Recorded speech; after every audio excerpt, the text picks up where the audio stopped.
Assalamu alaikum. I welcome you in my NIPTIL UGC Chalk Talk classes. As already communicated to students of 11th and 12th classes that for you and for others who desire to qualify NEET JEE exams, I am planning to start NEET JEE course in chemistry, and I am trying to build up the same for this particular purpose I am here today to let you know and make you learn very fundamental and very important topic in transition metal chemistry, that is magnetic properties of transition elements. Let us start.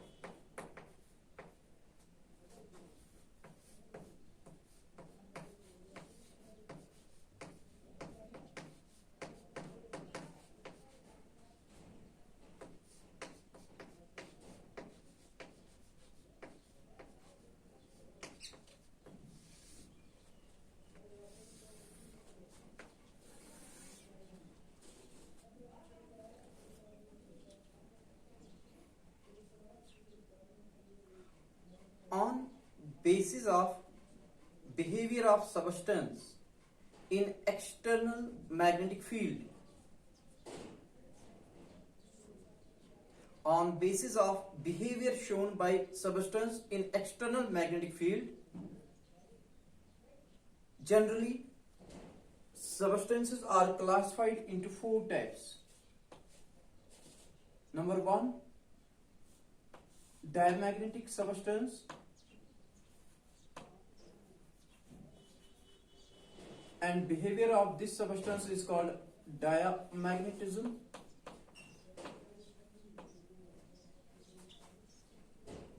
Number two, paramagnetism.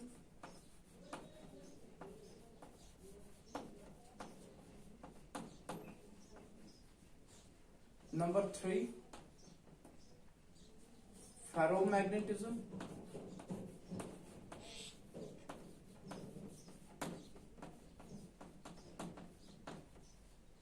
And number four, antiferromagnetism.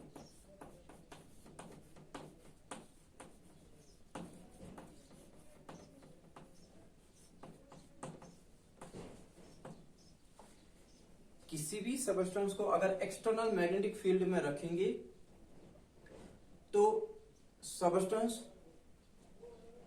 या diamagnetic behaviour दिखाएगा, या paramagnetic behaviour दिखाता है, या ferromagnetic behaviour दिखाता है, या anti ferromagnetic behaviour दिखाता है। डायमैग्नेटिक बिहेवियर है क्या?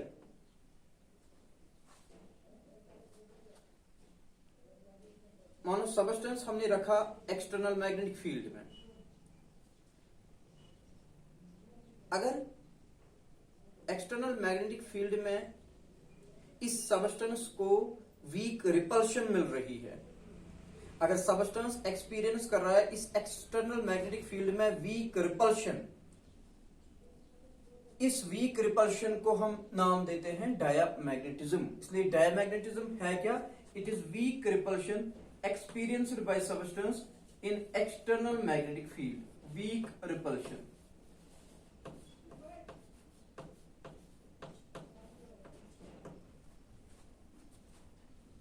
इसी तरह किसी सबस्टेंस को जब एक्सटर्नल मैग्नेटिक फील्ड में डालते हैं, रखते हैं, ये सबस्टेंस एक्सटर्नल मैग्नेटिक फील्ड में एक्सपीरियंस करता है वीक अट्रैक्शन, और इसकी इस वीक अट्रैक्शन एक्सपीरियंस करना इन एक्सटर्नल मैग्नेटिक फील्ड, इस बिहेवियर को टेक्निकल नाम दिया जाता है पैरामैग्नेटिज्म। इसलिए पैरामैग्नेटिज्म बेसिकली है सबस्टेंस का एक्सपीरियंस करना weak attraction in external magnetic field, weak attraction. Ferromagnetism, substance रखा एक्सटर्नल मैग्नेटिक फील्ड में, इस सबस्टेंस और एक्सटर्नल मैग्नेटिक फील्ड के दरमियान इंटरेक्शन है, और वो इंटरेक्शन क्या है, अट्रैक्टिव, और दूसरी चीज वो स्ट्रॉन्ग अट्रैक्टिव इंटरेक्शन है। इसलिए सबस्टेंस एक्सपीरियंस करेगा एक्सटर्नल मैग्नेटिक फील्ड में स्ट्रॉन्ग अट्रैक्शन, और इस सबस्टेंस का स्ट्रॉन्ग अट्रैक्शन एक्सपीरियंस करना इन एक्सटर्नल मैग्नेटिक फील्ड, इसको हम नाम देते हैं फेरोमैग्नेटिज्म, और ऐसे सबस्टेंस को नाम देंगे फेरोमैग्नेटिक सबस्टेंस। ये एंटी फेरोमैग्नेटिज्म में होता क्या है, सबस्टेंस को आपने स्टिमुलेट करना है by external magnetic field, substance respond करेगा, और इसका रेस्पॉन्स क्या होता है, ये इस एक्सटर्नल मैग्नेटिक फील्ड को स्ट्रांगली रिपेल करता है। इसलिए यहां सबस्टेंस बिहेवियर क्या दिखाता है, एक्सपीरियंस का क्या करता है, स्ट्रॉन्ग रिपल्शन, स्ट्रॉन्ग रिपल्शन।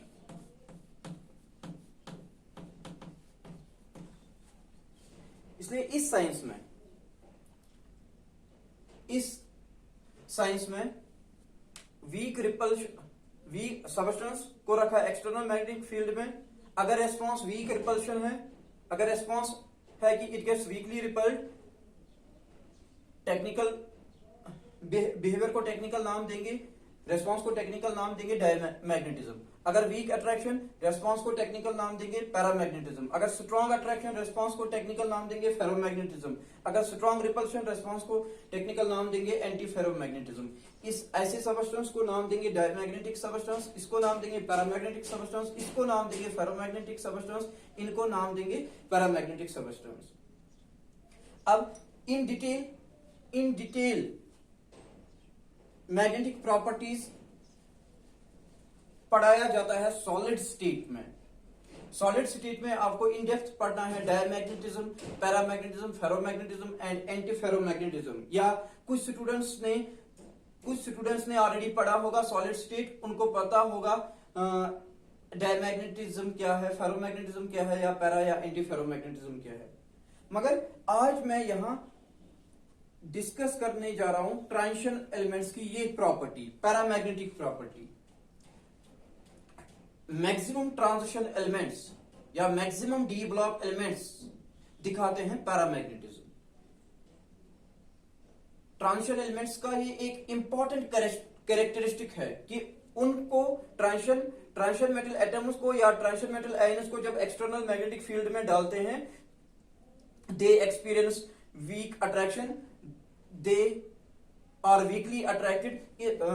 इस फिनोमेना को नाम हम देंगे पैरामैग्नेटिज्म, और ऐसे ट्रांजिशन मेटल एटम या ट्रांजिशन मेटल आयन को हम नाम देंगे पैरामैग्नेटिक। ये होगा पैरामैग्नेटिक इन नेचर। और जनरली ट्रांजिशन मेटल्स होते हैं पैरामैग्नेटिक इन नेचर, ये दिखाते हैं पैरामैग्नेटिक बिहेवियर। इसलिए फॉर ट्रांजिशन एलिमेंट्स इन चार में सबसे इंपॉर्टेंट बनता है पैरामैग्नेटिज्म। यही मैं आज आपके साथ डिस्कस करने जा रहा हूं, paramagnetism in transition elements. Paramagnetism in transition metal atoms or ions। पहली बात होगा क्या, ट्रांजिशन मेटल एटम या आयन ये एक्सपीरियंस करेगा weak attraction in external magnetic field।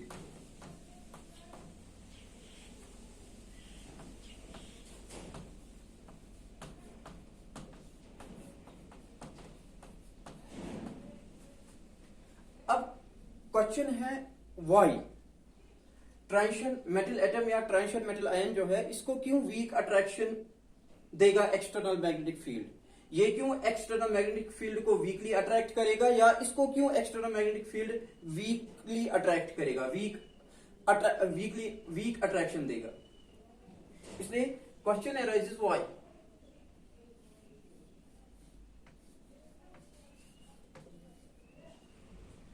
जैसा कि मैंने ऑलरेडी आपको इलेक्ट्रॉनिक कॉन्फ़िगरेशन में बताया कि ट्रांजिशन एलिमेंट्स की जब आप इलेक्ट्रॉनिक कॉन्फ़िगरेशन राइट करते हो तो ऑब्जर्व करते हो कि इनके पेनल्टीमेट शेल की डी सबशेल में पार्टली फिल्ड होती है, उसमें number of d electrons 1 to 9 होते हैं, या उसी डी ब्लॉक एलिमेंट को हम ट्रांजिशन एलिमेंट कहते हैं जिसके एटम में या जिसके आयन में पार्टली फिल्ड डी सबशेल होगी। नंबर ऑफ डी इलेक्ट्रॉन्स होंगे या 1 या 9, up to 9, D1, D2, D3, D4, D5, D6, D7, D8 या D9। और जब डी सब वहां मैंने ये भी समझाया आपको कि जब डी सबशेल पार्टली फिल्ड होगी, जब डी सबशेल में number of d electrons 1 to 9 होगा, there is always presence of unpaired electron, एक या एक से ज्यादा। इसलिए जिस तरह हर एक प्रॉपर्टी मैंने एक्सप्लेन की in terms of presence of unpaired electron या due to presence of unpaired electron, इसी तरह पैरामैग्नेटिक प्रॉपर्टी भी हम एक्सप्लेन करेंगे इनकी because of presence of unpaired electron. इसलिए अगर आपको आंसर राइट करना होगा व्हाई ट्रांजिशन मेटल एटम्स और ions show paramagnetism, why they are weakly attracted in external magnetic field, answer आपको राइट करना है due to presence of unpaired electron, due to presence of unpaired electrons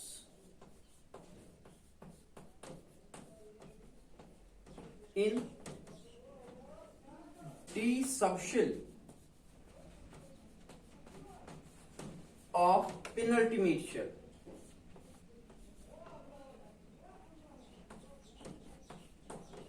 in d subshell of penultimate shell, इनकी penultimate shell की D subshell में unpaired electrons होते हैं, एक या एक से ज्यादा, और इन अनपेयर्ड इलेक्ट्रॉन्स की वजह से ये दिखाते हैं पैरामैग्नेटिक बिहेवियर, ये एक्सटर्नल मैग्नेटिक फील्ड में दिखाते हैं response, attractive response. Now question arises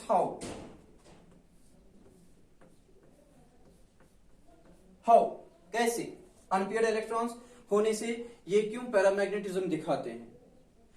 आप याद रखो अनपेयर्ड इलेक्ट्रॉन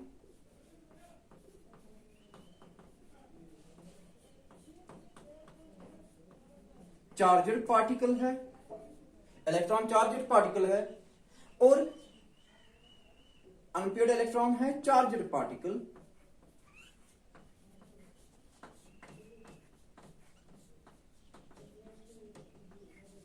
और ये होता है मोशन में, and is in motion।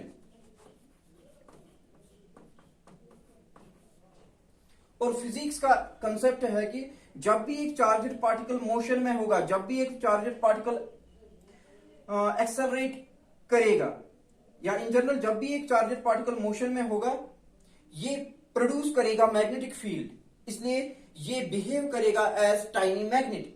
और यही आइडिया अप्लाई होगा, यही कंसेप्ट अप्लाई होगा, यही सिचुएशन अप्लाई होगी अनपेयर्ड इलेक्ट्रॉन पे। अनपेयर्ड इलेक्ट्रॉन क्योंकि चार्जड पार्टिकल है, इसका नेगेटिव चार्ज है, यूनिट नेगेटिव चार्ज, और ये मोशन में होता है, जो हम अभी डिस्कस करेंगे, इसका सुपिन मोशन होता है और ऑर्बिटल मोशन होता है। एज अ रिजल्ट ये प्रोड्यूस करेगा मैग्नेटिक फील्ड, इसके साथ एसोसिएटेड होगा अपना मैग्नेटिक फील्ड, और ये बिहेव करेगा एज टाइनी मैग्नेट। फिर मैं लिख सकता हूं ना कि अनपेयर्ड इलेक्ट्रॉन चार्जड पार्टिकल में है, चार्जड पार्टिकल है और इन मोशन है, इसलिए ये बिहेव करेगा as tiny magnet, behaves as tiny magnet.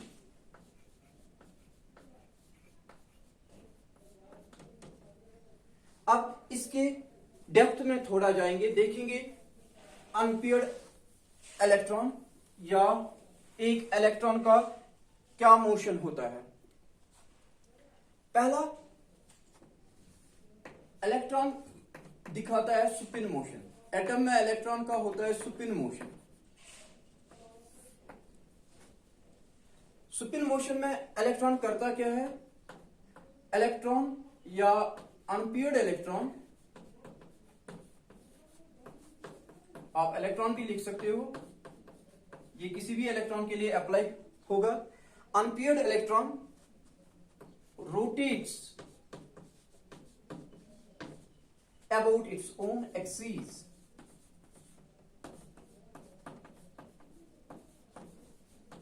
ये आप सबको पता है कि अनपेयर्ड इलेक्ट्रॉन जो है ये रोटेट करता है अबाउट इट्स ओन एक्सिस, या इसकी ये रोटेशन या डायरेक्शन ऑफ रोटेशन क्लॉकवाइज होती है या क्लॉकवाइज होती है, या डायरेक्शन ऑफ रोटेशन होती है anti clockwise.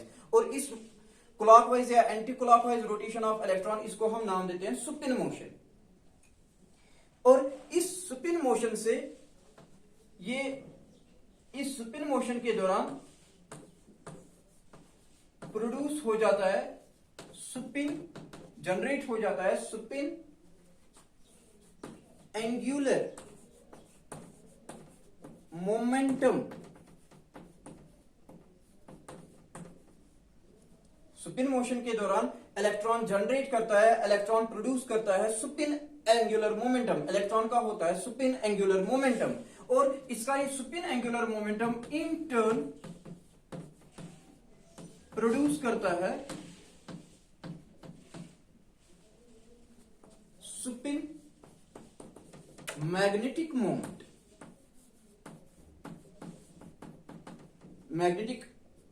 Magnetic field is measured in terms of parameter called magnetic moment. Supin motion की वजह से इलेक्ट्रॉन प्रोड्यूस करता है, इलेक्ट्रॉन के साथ एसोसिएटेड होता है spin angular momentum.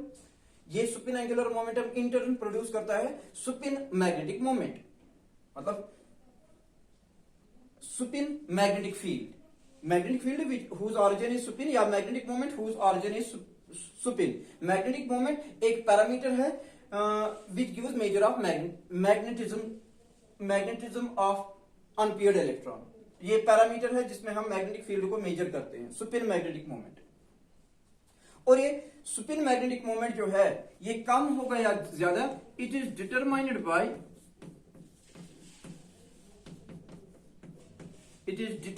by supin angular momentum quantum number. Supin angular momentum quantum number जो हम S से रिप्रेजेंट करते हैं। और एग्जैक्ट क्वांटिटेटिव रिलेशन क्या है? क्वांटिटेटिव रिलेशन है exact mu s is equal under root of mu s is equal 2 into under root of s into s plus 1 Bohr magneton.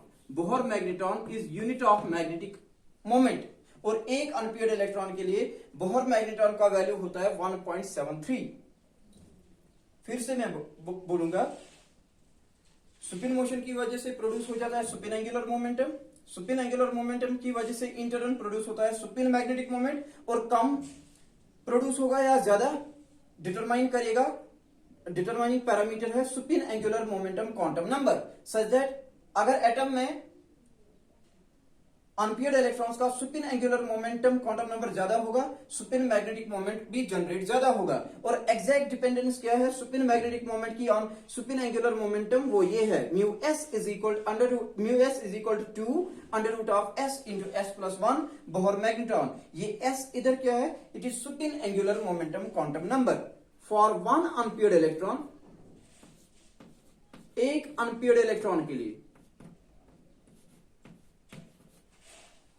for one unpaired electron, अगर N1 है एक unpaired electron के लिए, S बराबर होता है 1/2। इसलिए फॉर n अनपेयर्ड इलेक्ट्रॉन्स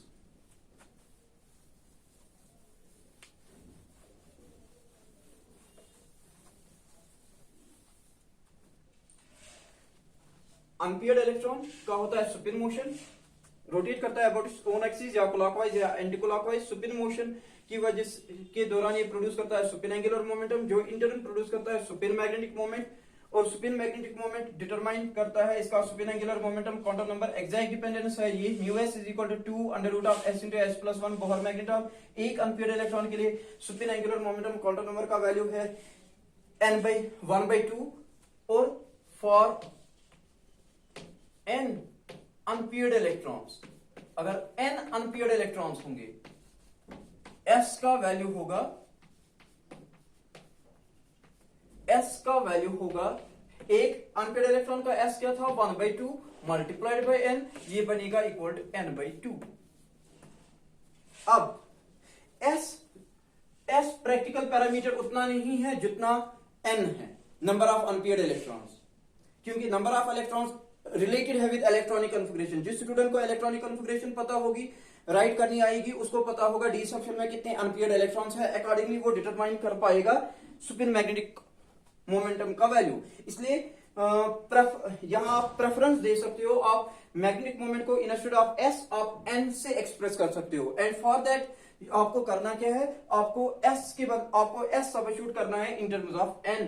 तो इक्वेशन बनती है, जब आप s को सब्स्टिट्यूट करोगे इन टर्म्स ऑफ n, जब आप s को एक्सप्रेस करोगे इन terms of n, Supin magnetic moment की फॉर्मूला क्या बनती है, μs √n × n+2 Bohr magneton. ये इक्वेशन आप जुबानी याद रखो, मेमोराइज करो। ये इक्वेशन आपको जुबानी जरूरी याद रखनी है, क्योंकि इस इक्वेशन में दो पैरामीटर्स आपस में रिलेटेड है, एक सुपिन मैग्नेटिक मोमेंट और number of unpaired electron. Such that अगर एक दिया है दूसरा आप निकाल पाओगे, या अगर μs दिया है n निकाल पाओगे, अगर n दिया है μs निकाल पाओगे। तो ये है यूजुअली आप पहले ट्रांजिशन मेटल एटम या ट्रांजिशन मेटल आयन की इलेक्ट्रॉनिक कन्फिगरेशन राइट करते हो, फिर आपको पता चलता है डी सेक्शन में कितने अनपेयर्ड इलेक्ट्रॉन्स है, अकॉर्डिंगली आप n का वैल्यू यहां सब्स्टिट्यूट करते हो और आपको उस ट्रांजिशन मेटल एटम या ट्रांजिशन मेटल आयन में निकलता है सुपिन मैग्नेटिक मोमेंट का वैल्यू। अब इस इक्वेशन की